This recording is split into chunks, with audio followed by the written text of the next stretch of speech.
Nagtiwala ako kaya na-scam ako. Yan ang kwento natin ngayong episode sa Changed by Faith. Kasama natin ang MX3 at syempre kasama nyo rin po Cheska San Diego Bobadilla. Hindi ko na patatagalin dahil baka marami din ang makaka-relate sa ating pagkikwentuhan ngayong episode na ito. Kasama natin ang isang corporate events host at ngayon yata meron na siyang mga staff at grupo na siya na ang nagmamount at nagmamanage ng mga events. Kasama natin si Lucette De La Rosa. Miss Lucette, magandang araw sa iyo. Welcome. Hi po, magandang araw Miss Cheska. Isang pinagpalang araw sa iyo at sa lahat ng mga nakikinig po. Oo, naku, very controversial yung ating title para sa iyo. Nagtiwala ka kaso na-scam ka, nabudol ka. Pero bago natin pag-usapan yan, dun muna tayo sa ano bang background ni Miss Lucette? Ikaw ay nasa events industry. That's correct, Miss Cheska. Since 2006 po, nang naitatag yung LDR Event Solution. So, pero before that, I was an IT director for 16 years. Okay. Sa bayan ng Taytay. Oh, yung LDR, hindi long distance relationship yun Lucette De La Rosa. Oh, that's my name. Pero, Miss Cheska, ang ibig sabihin din niya ay long distance relationship, which means we build long distance relationship with our clients. Ayan. Lasting relationship, diba? Okay. So, bago ka napunta dyan sa iyong industry na ngayon full-blown, ginagawa mo na siya full-time. Saan ka nag-umpisa sa pag-host? Sa mga pageants, sa munisipyo, at sa nanay ko talaga. Siya talaga yung naging daan kung paano ako naging events host. Dun sa mga non-government organization, tinitrain niya kami. Kapag walang ibang host, talagang pag may mga workshop, inilalatag niya kami. So, bata pa lang kami. I think at the age of 13, I started hosting. Nahata ka na ni Mami. Corrected by. Oo. Wala yung host, ikaw ang mag-host. Ganon si Mother Earth. O kaya minsan, pag wala ka ng choice, hindi na ako kuha, ikaw na. Parang ganon. So, bigyan niya na lang ako ng program. Wala pang script nun, hindi pa yata usong script. Bahala ka dyan. Paano mo siya ginawa? Ino-observe mo lang siya? Paano niya ginagawa before? Noon kasi nung walang YouTube pa. So, dahil marami tayong mga kasama sa organisasyon, yun, tinitingnan ko si Mommy, ino-observe ko siya aside of her. I mean, she's really a good speaker. Nag-toastmaster din kasi ang Mommy, no? And then, yun, sinasabihan niya ako, dapat walang dapat walang ganito. So, nag-a-advise siya. So, it's really my mom who helped. So, kauna-unahan mong mentor. Agree. And nag-train sa'yo sa hosting. Okay. Pero, sabi mo nga, into hosting ka ngayon, full-time. Pero ikaw ay nag-corporate din. Yes. Sa government po. Sa bayan ng Taytay. Yun. As an IT director. IT director. Okay. For how many years? That's for 16 years po.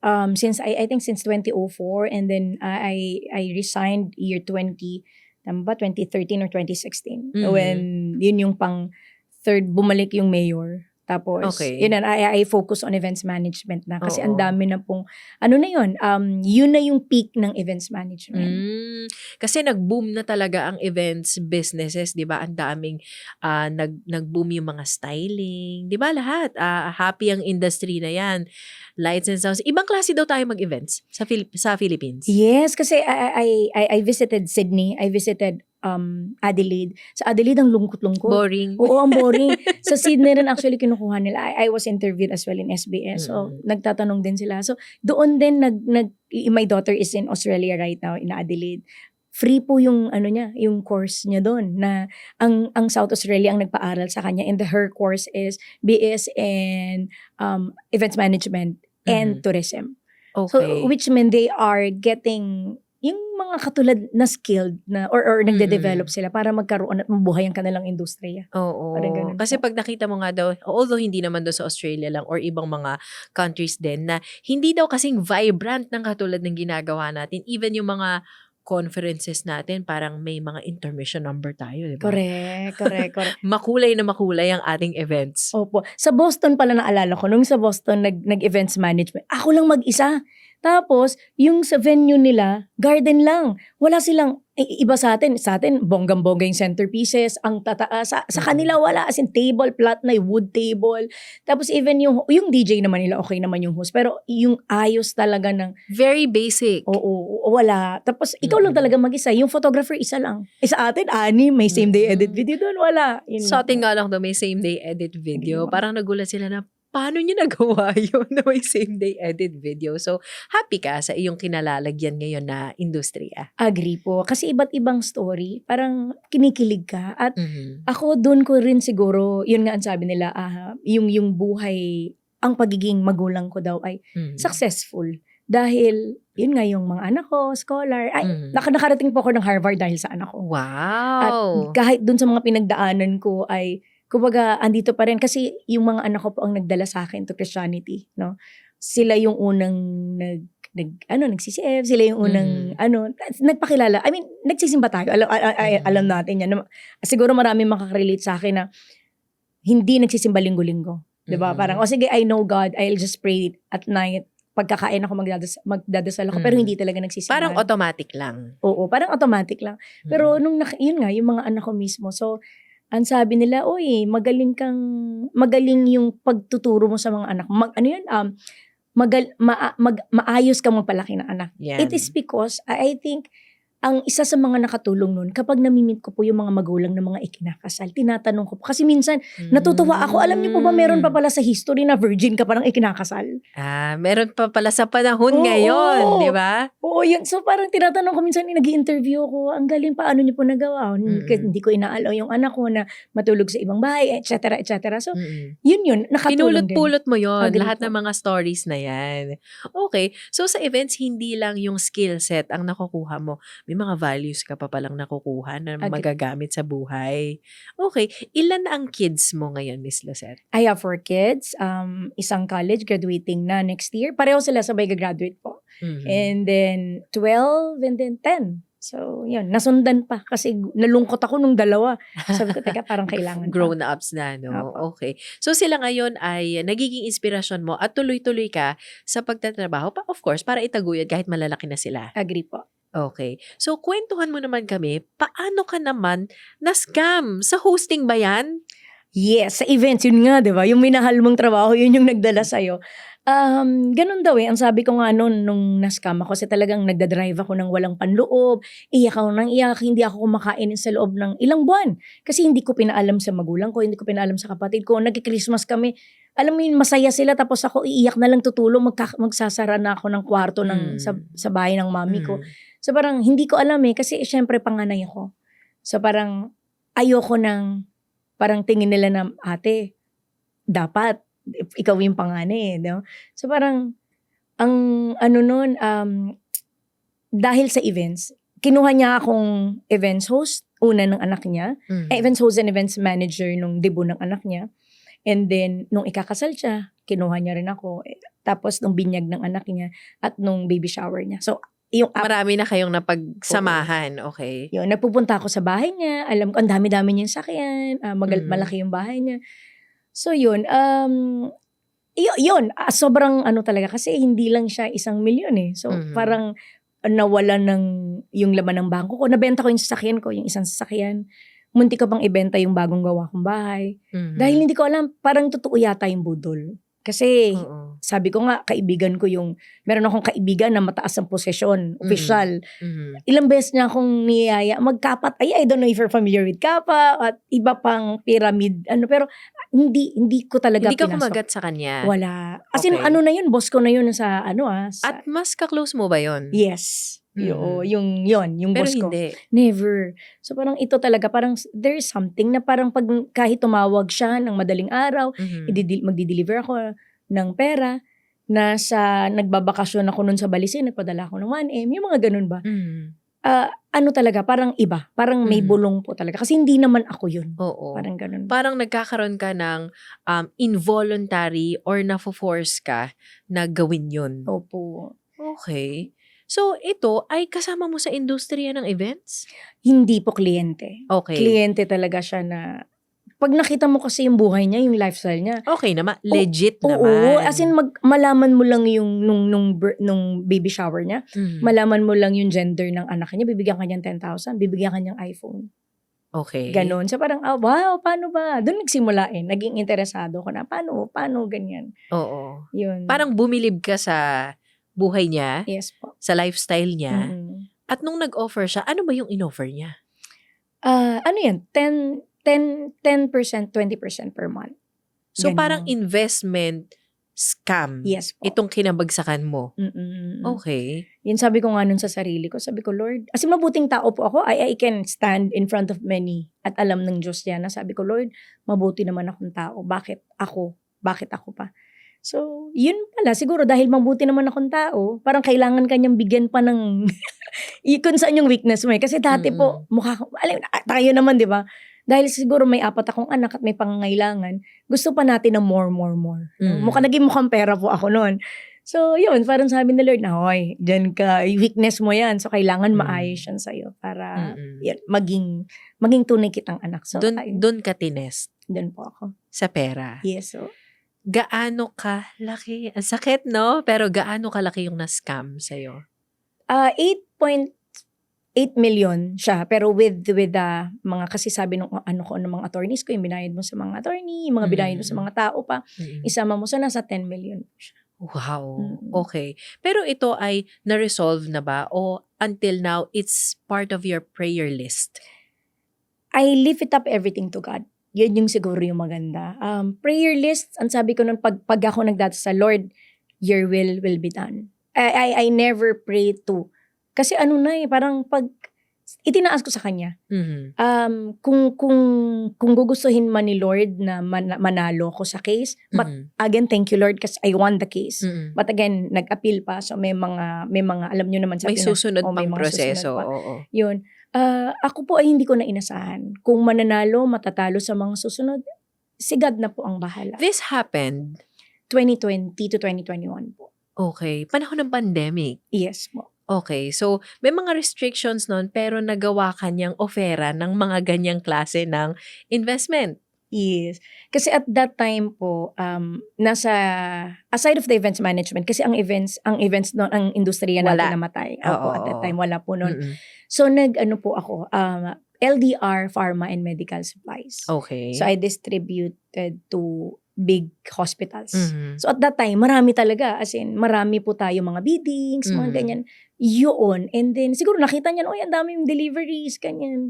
Yun po. Actually, yun yung mas naging peak, actually, yung bahay po. Doon ko nakuha, yung bagong bahay dahil sa pharma. Oo. At saka yan yung kasagsagan ng, syempre yung pangangailangan natin sa healthcare. Opo. 'Di ba yung supply ng face mask lang ang laking industriya ng face mask at lahat pa ng may kinalaman sa kalusugan. So yun ang naging venture mo nung panahon na yun at medyo nakaipon ka. Opo. Sa PPE. Actually, nag-start yan sa medical suit. Tapos yung doctor nag-message sa akin. Kasi wala na walang industry, sabi ko, naku, kailangan, kumbaga, siguro, yun yung blessing ni God sa akin, yung skills niya na parang, malakas ang loob. Parang, kailangan makapag-shift agad ako kasi walang events ngayon eh. Opo, yun. So, nag-scrap, tapos yung doktor, kaya mo bang mag-deliver ng PPE? We need 2,000 PPEs kasi at that time, sobrang mahal ng PPE. Kaya mo bang magpatahi sa mga mananahi? Sa bayan ng Taytay po kasi mga mananahi. Correct. And then, at that time, walang tela. Hanap kami ng mabibilan. So, yun po, yung naging peak talaga. Ginawa mo yun lahat nung height ng pandemic. Opo. Kami nun? Free ride everywhere. Oo. Kasi kahit saan kapag nasa pharma ka, kapag nasa medical ka, kahit saan pwede kang lumabas po. So masasabi mo talaga na literal hard-earned money. Yes po. Itong natangay sa'yo. Yes po. Okay. Ano yung mga na-experience? May stages daw kasi yan eh. Dumaan ka ba sa stage of shock, stage of denial, at sunod-sunod na yun? Denial. Shock, una parang, hindi, sige lang. Kasi ang gagawin po nila ay papaanuhin ka muna. Sige, eto, meron kang matatanggap. So, dodoblehin niya yung matatanggap. Tapos, tatawag na yan na, meron kailangan 20%. Una, 10%. Sabi niya, 20%. In 2 weeks lang, ibabalik ko agad sa'yo. Okay. So, hanggang na araw-araw, 20%. Sabi ko, araw-araw, 20%. So, gagawa ka na parang sa Bacolod ka. Ganun. Hanggang sa lumaki, hindi mo na namalayan, inabot na pala ng ilang milyon. Yung Ganun po. nai-invest mo sa kanya. Yes po. Sa una, bumabalik. Kumikita ka Yes po. naman. Nakadalawang collection po ako sa kanya. Mm-mm. Yan. As in, malaki. Ano naman, 10%. Tapos Oo. may 20% din. Kailan mo naramdaman na parang may iba na? Kasi araw-araw, inaaraw-araw ka niya. Nung naniningil ka na po ng after a month. Mm. Kasi nung 15 days, may collection. 15 days may collection. After a month, may collection. Nung sa mga susunod ko na na-collection, wala na. Ano yan? Hindi mo na siya mahanap? Hinahanap ko. Constant yung message siya, pasensya ka na ganito, dadagdagan na lang, papadalan kita ng ganito, dadagdagan na lang ng interest ka nun. So parang ako, di sige. Pero ako parang, Kinabahan ka na? yung husband ko po kinabahan na. Pero ako parang bulag. Parang ano talaga. So parang sabi ko, hindi, ano to, additional. Mm. Parang ano nga nagmukha akong pera na dun sa bula. Pero inasahan mo na lang yung susunod Opo. na payout, parang Opo. ganon. So hanggang sa hindi na siya nagpakita. Mm-mm. Ganon. Ano na po yan? Siguro, mabilis lang. Kasi ang ano nun, October-November. October-November nakakuha pa ako. Mm-mm. December nag-start na. Okay. January nag-start na. Mm-mm. Hanggang sa nawala na siya ng March. Mhm. Ganun na. So, mabilis lang po talaga. Nung February, March, doon na yung naghahanapan kami.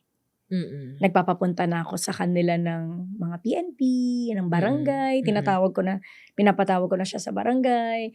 Nagrereklamo na po ako. Yun na yung mga legal. Doon ako nag-start po. Oo. Pero, yun, bandang mga siguro mga mid, ano na siya, doon pa lang nalaman, parang July po, nalaman ng parents ko. Kasi at the time, sabi ko, hindi, kaya ko pa to, kaya ko pang gawa ng paraan. Kasi, di ba, before naman, nasa munisipyo tayo for how many long years. So, kumbaga lahat ng mga possible na tao at mga proseso na alam mo, dahil kabisado mo, taga doon ka, na posibleng makatulong sa'yo, na-exhaust mo na lahat. Yes. Parang lahat na. As in lahat. Nakausap mo na yung, nakapag-usap ka ng sa para tulungan ka. kataas-taasan. Oo. Yan, Wala pa din. Wala po. Hanggang sa madidisappoint ka na kasi may mga time na, nakausap ni ganito, nakausap niya. Okay. So parang, ako po talaga, I never, yun na yung, simula siguro nang naging Christian ako. Parang, hindi na ako umasa pa sa tao. Okay. May mga offers kasi na hindi na, sabi ko hindi. I lift out everything to God. Kailan mo nasabi yan, Ma'am Lucette, na syempre, ginagawa mo pa rin, kakausapin mo, baka matulungan ako ni ganito, baka lalapit ako sa ganito, baka yung department na to, matulungan nila ako. Kailan mo nasabi na sa sarili mo na, Lord, hands off na, ayoko na, ikaw na bahala dito? Last year lang. Okay. Oo, kasi ano talaga. It's a process talaga, yes. no? May mga time, ngayon nakakapag-usap, pero before po, hindi mo ko makakausap. As in, babanggitin mo palang iiyak na ako. Masakit kasi feeling mo, ay parang naiiyak ako, trust. I mean, masakit kasi, hindi yung naloko ka lang ng naging kliyente mo. It's because of, parang yung pride mo as bilang tao na, parang hindi naloko naman. Ka? Una naloko ako na parang ganun. Yun. So, wala. Ganun talaga. And yung pinaghirapan mo, masakit kasi pinaghirapan mo. As in, hindi ka matutulog. Punta ako ng Tanay, punta ako ng Antipolo to pick up yung mga damit, mga PPE. So, tawag, puyat ganito, deliver ka na madaling araw. Kahit may COVID, naka-mask ka, naka-full gear ka just to go to the hospital and deliver the items. So parang yung safety ng... May risk, di ba? Oo, may risk, pero... Na magka-COVID ka rin noong mga panahon na yun. Okay. So, ano yung nakikita mong reason bakit inalaw ni God yun? At nang ganito katagal, sabi mo nga hanggang ngayon, parang wala pang closure. Sabi ko nga, mabuti akong tao. So parang, mabuti akong ina, responsable akong ina, mapagmahal na anak, at sa kapatid, no? Siguro lang, God is shaping me to become more, paano ba? Alam kong merong ibibigay ang Panginoon na mas malaki. At kung ano man yun, tatanggapin natin. At alam ko naman, hindi yan siya magbibigay ng, alam ko mas naging matatag ako. Kasi, sa totoo lang, before, puro social events po yung hawak ko. Ngayon, corporate events. So, we handled 3,500 events. I talked with, So, malalakihang events Yes na po. ito. Yes po. Okay. Yun. So, tingin mo ba, unti-unti, binabawi ni God sa'yo yung mga nawala? Yes. Sa palagay ko, nabawi ko na. Ganon. Mm. Sa palagay ko, nabawi ko na po siya. Simula nung tinanggap ko yung yung challenge niya. At tinanggap kong na kahit pa sinong mga tao, kahit anong posisyon. Kasi before, dahil nga, kilala ko to, baka makatulong. Tapos biglang nararamdaman ko nung nakaupo ako nung naglilitis, parang sabi ko, parang yung wala. Parang yung expectation mo, hindi yun. Oo, bagsak as in, yung result. Kasi malalaman mo yun makikita mo yung mga reaction ng mga tao, reaction, yung mga nag-handle sa'yo. Parang talaga, hindi ugma sa'yo yung resulta. Kasi naglalabas po sila ng result So, nung binasa yun ng kaibigan kong attorney, sabi niya, Ma'am, ayokong sabihin sa'yo na parang matatalo ka sa laban mo. So, siguro nung, hinayaan niya pa akong bumagsak Hinayaan niya pa akong maramdaman ko yun na parang, dahil umaasa ka sa mga tao. Pero I never, hindi po ako nagbigay. Hindi ko po sinubukang magbigay. Hindi dahil sa ayaw ko, pero dahil may kakulangan din. Alam naman po natin yan. At that time, parang magbibigay ba ako ng may mga ganun ba? May mga ganun Sa parang, sa totoo lang po, itong laban ko, wala po akong ginastos. Libre ang abogado ko. Yung fiscal ko, libre. Yung mga friends ko, ng mga attorneys, libre. So, nanalo ko na case, yung isa na lumaban din sa kanya na halos kalahating milyon na po yung nagastos. Ako, wala po. At never po akong yung natukso na, sige mananalo para ganito. Bigyan mo na para mas mabilis, mas mapabilis yung proseso. Yung mga ganun po. Yun.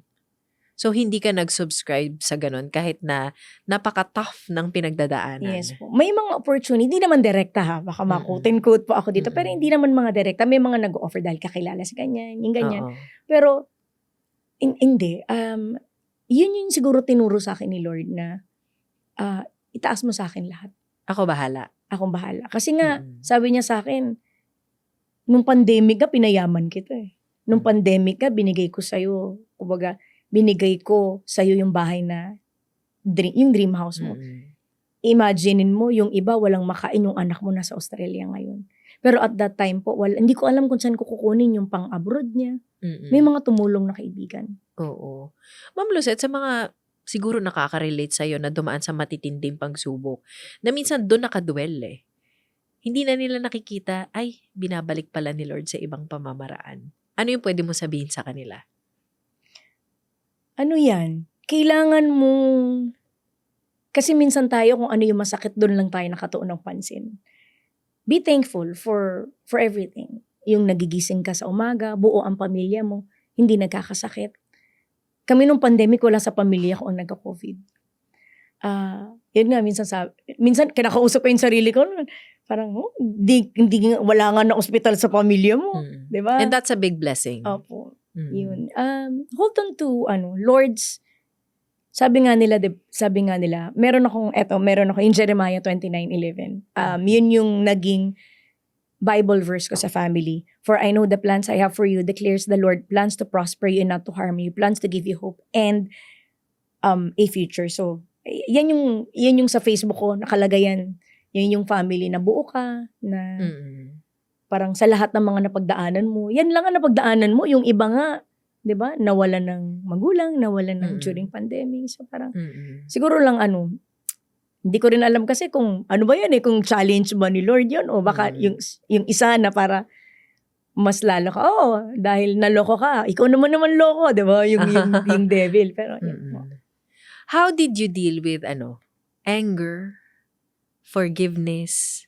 Kasi dadaan daw talaga sa stage na gano'n na siguro sabi mo nga ayaw mo makwentuhan, baka pag naiisip mo pa lang yung pangalan ng tao, iba rin pakiramdam mo. Paano mo pinagdaanan yung portion na yun? Anger.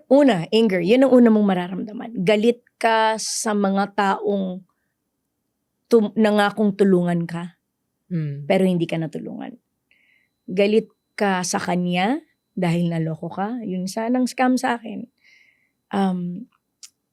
Magagalit ka sa pamilya mo. Kasi parang nasisi ka pa. Kasi yun, parang yung husband ko nun. Pera natin yan. Bakit ikaw ang nagdesisyon? Nagalit ako kahit sa mga anak ko nang hindi ko sinasadya. Palagi mainit ang ulo ko. At inunawa nila yun. Yan. Doon ako naiiyak. Pag pamilya, no? Yun. And then, may mga Kristiyano nagpunta sa bahay. Sabi ko nga, yung mga dumadaan ng anxiety ngayon, depression, syempre iba naman yung sa medical, no? Yung mga psychologists, kanyan. Hindi ako dumaan dun. Kasi yung mga Kristiyanong ito yung nagpunta sa bahay. Yun, Bible, basa ng Bible, kanyan. Sila yung nakatulong sa akin. At importante yung pamilya. Nauunawain ka despite of you being bad. Kasi naging bad talaga. Nagkukulong ako ng kwarto, palagi akong galit. Pag wala kang, halimbawa pag meron ka kailangan. Kasi hindi na yung, at least yung husband ko noon, parang hindi na ako binubuliglig sa mga gastusin. Parang, kasi ako po ay, kumbaga bata pa lang, natuto na sa buhay. So, empowered woman tayo. So, parang pag feeling ko na wala na akong pang-ambag sa pamilya, mas lalo ako nagagalit. Ganun. And then, yun nga po, na-realize ko, nag-church na. Nagbabasa ka ng Biblia. Pero hindi pa ganun ka, Pero nagsisimula ka ng makinig. At, makinig sa mga words ni God.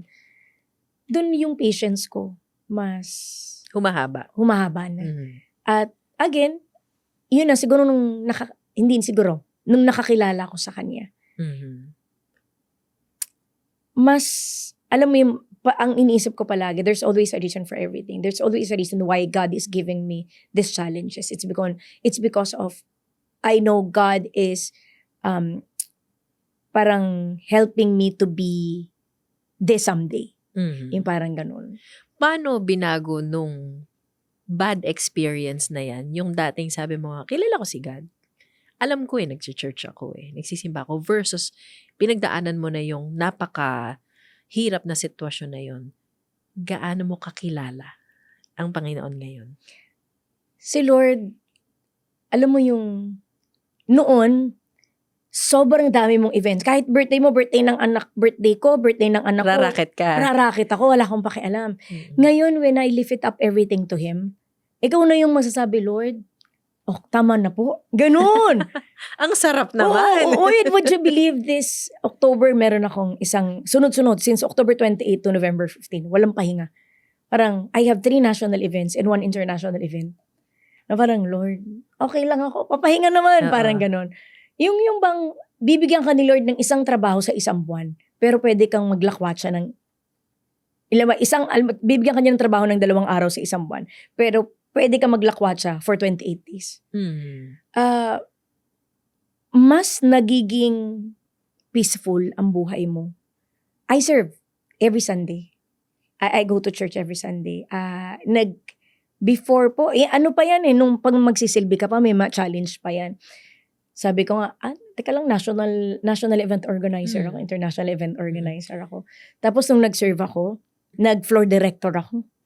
Kinukuha ko yung microphone, inaayos ko yung microphone, ino-on and off ko yung microphone. Pag may bababa ng mga singers, dinadampot ko, inaayos ko yung, mga ganun ba?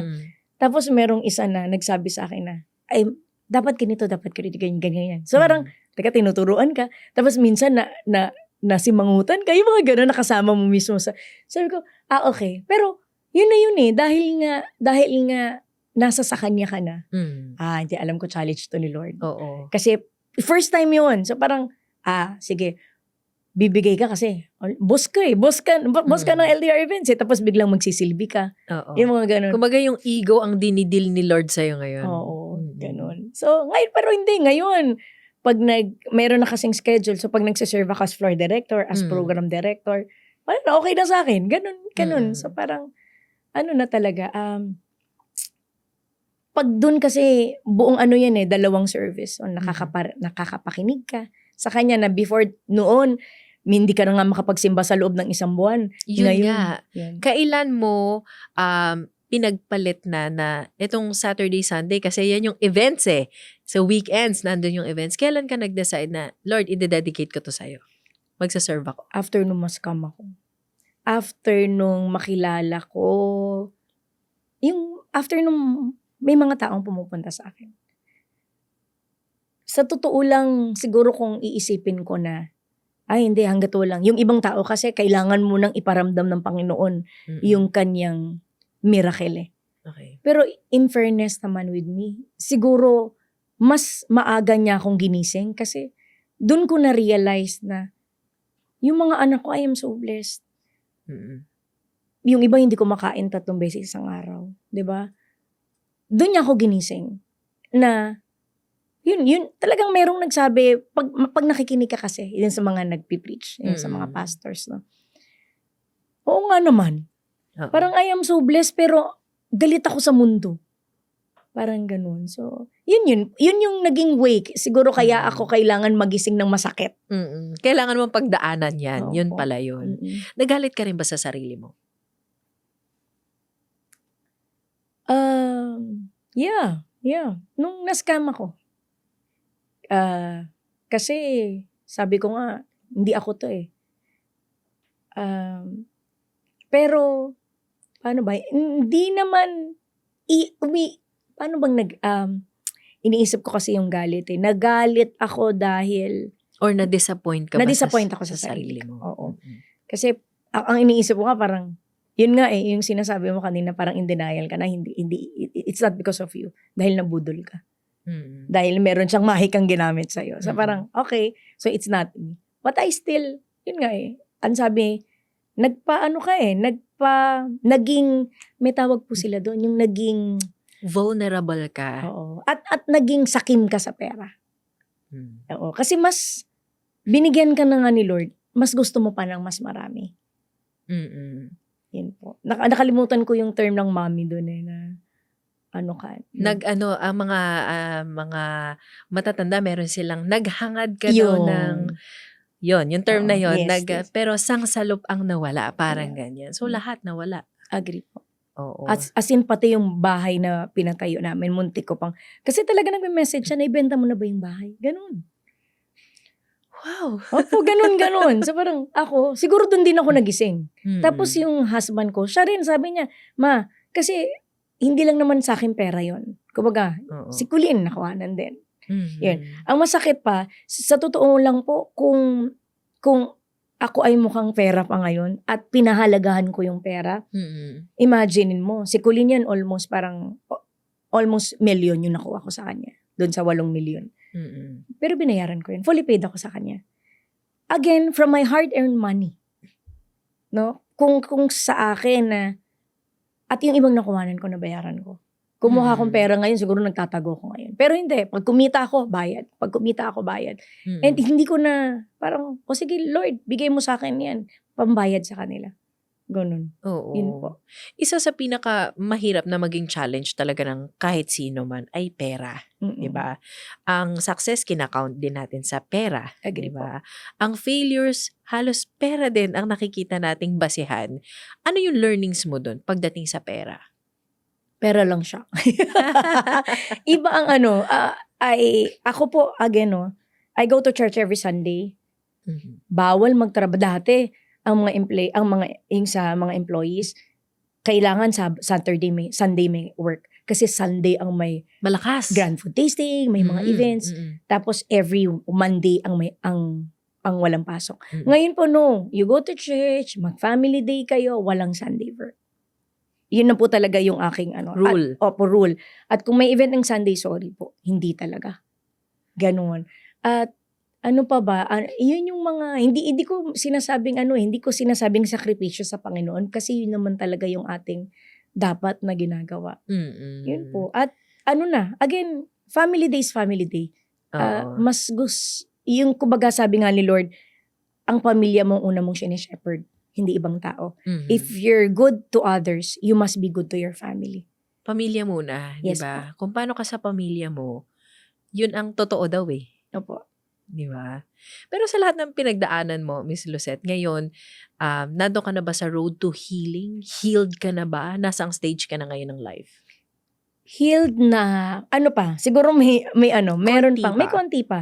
Meron pa 85% healed, then you Mm. still have 15% because of sometimes, gano'n naman tao lang po tayo na Mm. minsan, pag hindi umaayon sa atin ng panahon, minsan nagtatanong ka sa Panginoon bakit. Pero again, importante na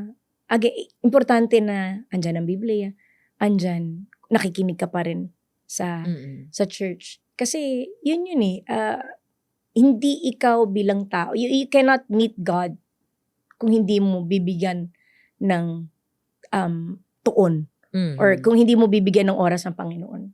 So, muntik na palang mawala ang lahat sa'yo? In terms of possessions? Yes, sobra. Kasi, actually yung anak ko pala dumaan sa anxiety pero hindi ko alam. Siguro kung nakulong ako at hindi ako nag-move forward, Mhm. baka nagkaroon ako ng problema. Mhm. Pero again, yun nga, at least nasagip agad ako ni Lord. Oo nga. Sabi nga dun sa Bible verse na 2 Corinthians 12:19, "My grace," 'di ba? "My grace is sufficient for you, my grace is all you need, for my power is enough Agree po. in your weakness." Naranasan mo talaga yun. Yung talagang suko ka na, wala ka ng pagkukuhanan. Naranasan mo yung power galing Yeah. sa Panginoon. Opo. I was saved, it's because of my goodness. Ang sabi nila, I was saved because of God's grace. Mhm. Yung pinatawad ka, namuhay kang muli, Mhm. nagtiwala ka sa Kanya. Yun. Kasi kumbaga, sabi ko nga sa'yo nun, hindi ka kumakain ba naman ng ilang araw, kung hindi ka ba naman, at iyak ka lang ng iyak. Mm. So, buti na lang po yung husband ko nandyan. Mm. At buti na lang may mga tao na nagpupunta sa bahay. Nagtiis na magpunta sa bahay na every once a week para lang makausap ako.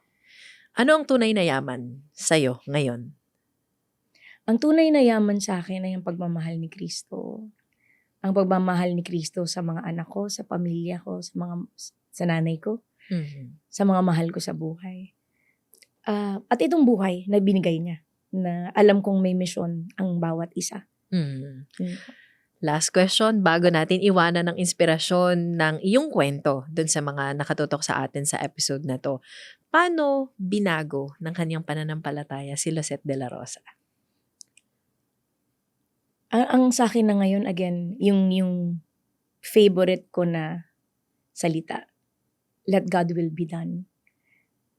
Hindi na ako nagdadasal kung ano yung gusto ko kasi alam ko may plano ang Panginoon. At si Lord, as an events planner, siya yung events planner ko. I lift it up everything to Him. Yun po.